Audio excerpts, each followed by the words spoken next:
montage vidéo rapide. Et ça, grâce au raccourci clavier, toujours sur Adobe Premiere Pro. Si vous avez cliqué sur cette vidéo, c'est que vous avez certainement cherché comment faire un montage rapide.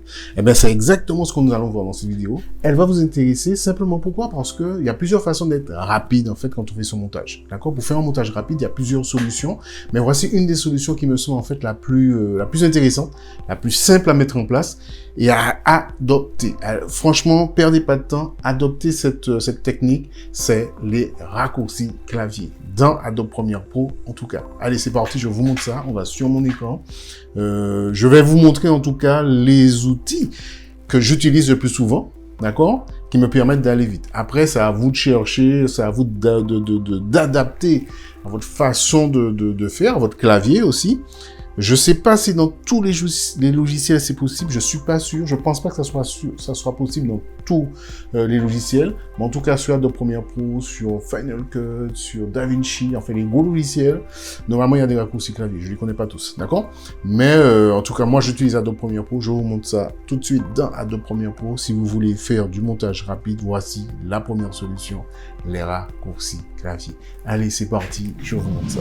Là, on va voir les outils que j'utilise, donc par défaut, ok, qu'on utilise tous les jours. Donc, comme je vous disais, le plus simple qu'on utilise, le plus rapide qu'on utilise, c'est POM, puisque je suis sur Mac, Ctrl S, Commande S, simple, sauvegarder. Un truc aussi qu'on utilise très souvent, si par exemple je fais une opération qui ne me convient pas, du coup on va voir point in, point out, d'accord? Donc, I sur le clavier, c'est un point in.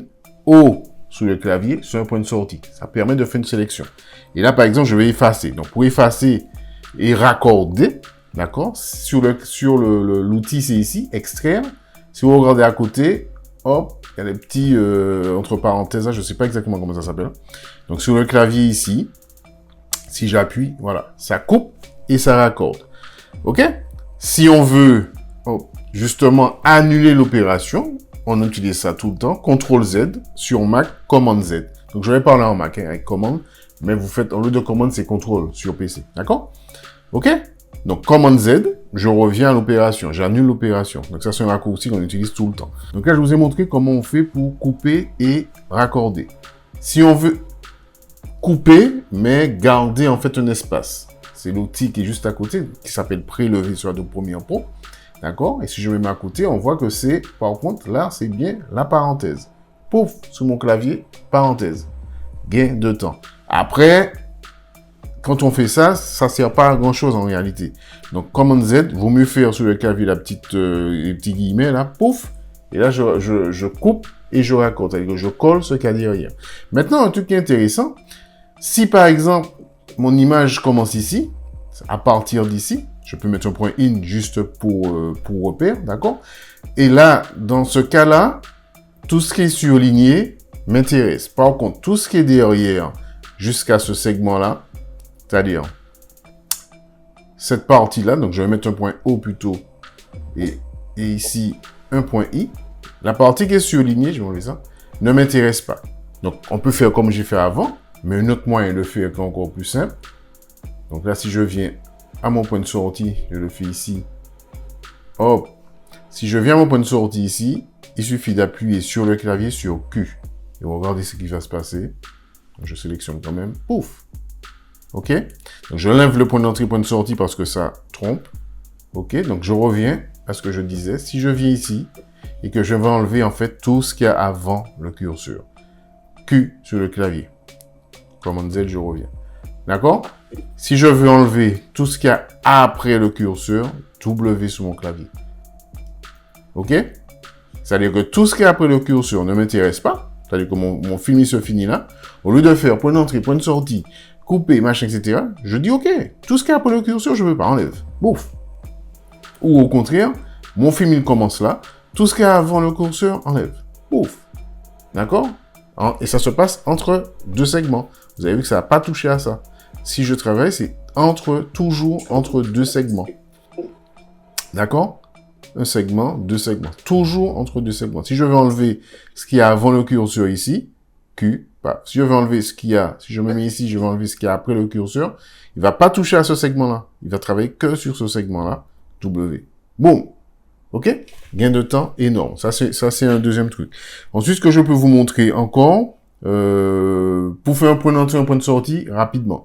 Si je veux, par exemple, travailler avec point d'entrée, point de sortie, par exemple. Si je me mets entre ces segments-là, je vais faire plusieurs segments. D'ailleurs, pour faire des segments, donc des coupes, ce qu'on appelle des add edit, sur son clavier, c'est C.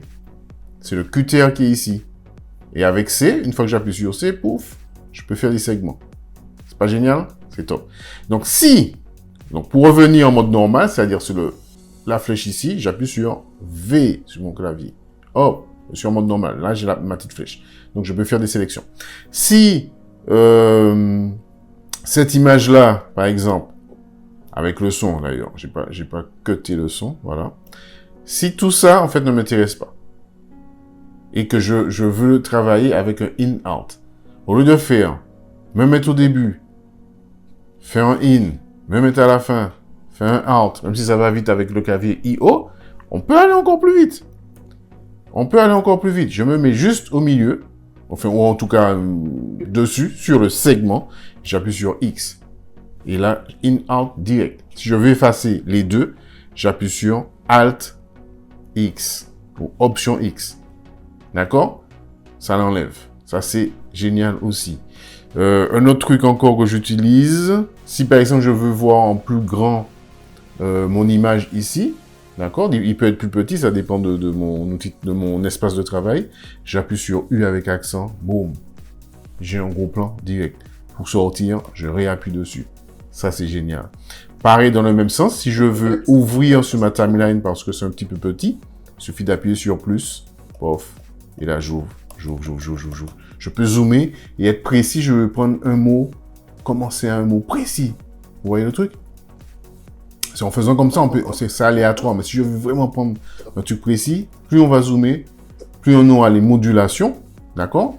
Mais j'ai encore mieux à retenir encore comme raccourci clavier. Je vais élargir ma piste audio pour bien voir mes modulations, pour bien prendre, pour être encore plus précis.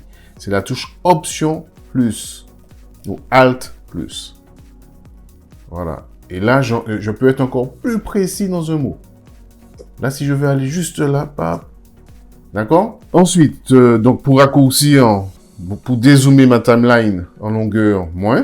Si je veux dézoomer en largeur, commande, moins. OK? Et c'est pareil, si je veux augmenter ma vidéo, ma piste vidéo en largeur, là, c'est commande, plus.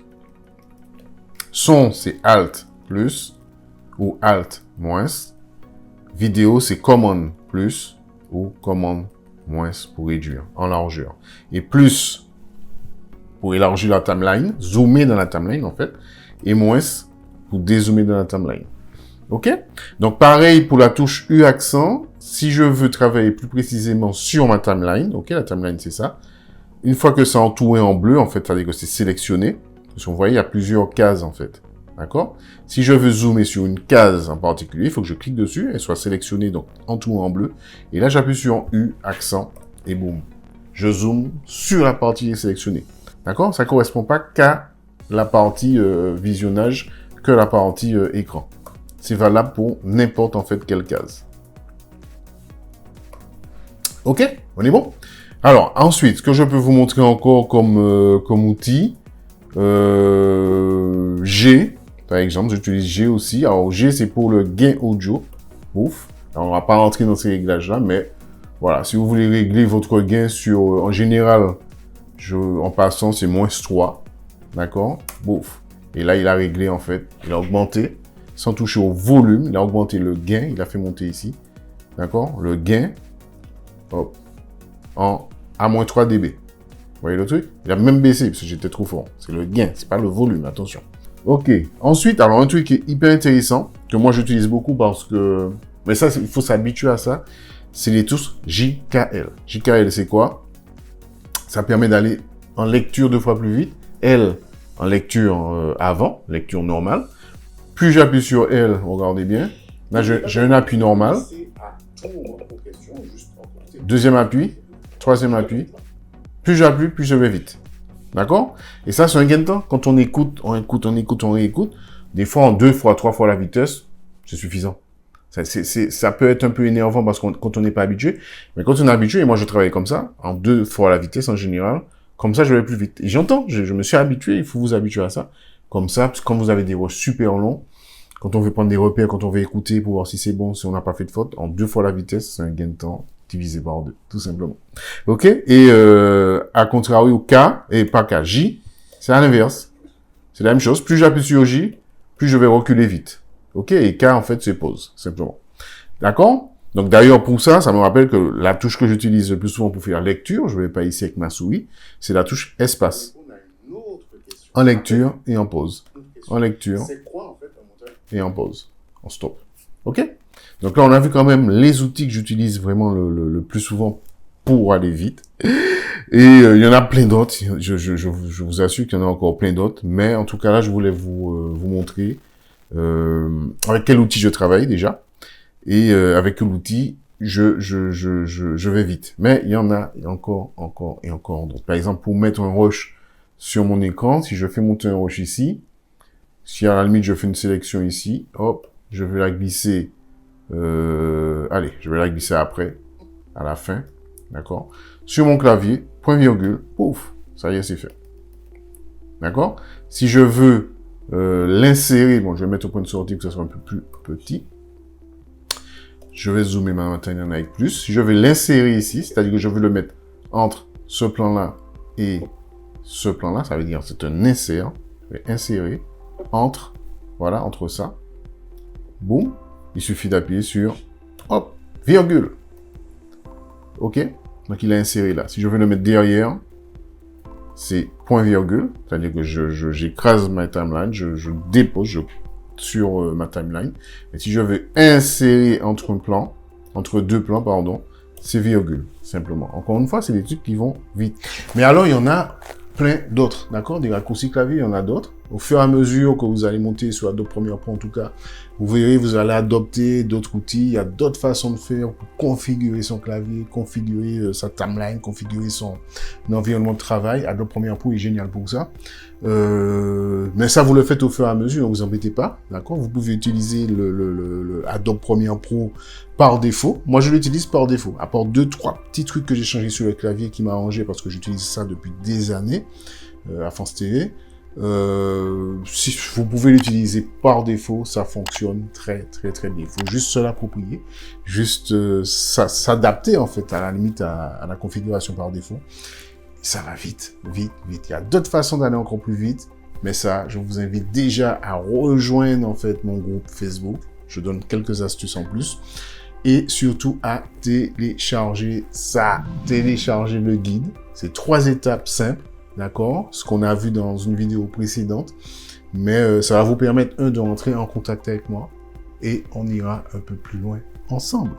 Ok? Allez, c'est parti. Je vous dis à bientôt. Abonnez-vous si ce n'est pas encore fait. Et activez la petite cloche. Et moi, je vous dis à bientôt.